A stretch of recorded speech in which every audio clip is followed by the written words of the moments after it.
If your Android phone media volume was suddenly goes off, you doesn't hear the sound in any place means, for example, if you open the video and you doesn't hear the sound, nothing. Even if you set all the volumes to full, if you doesn't hear the sound means, you just need to do one thing. Just long press your power button and just restart your iPhone.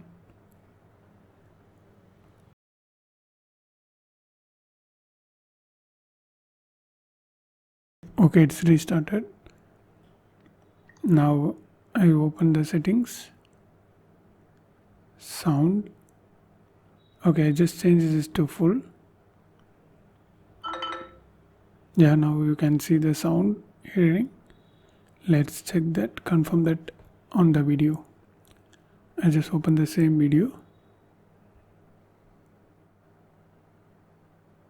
Now this off at any bit turned off. You can see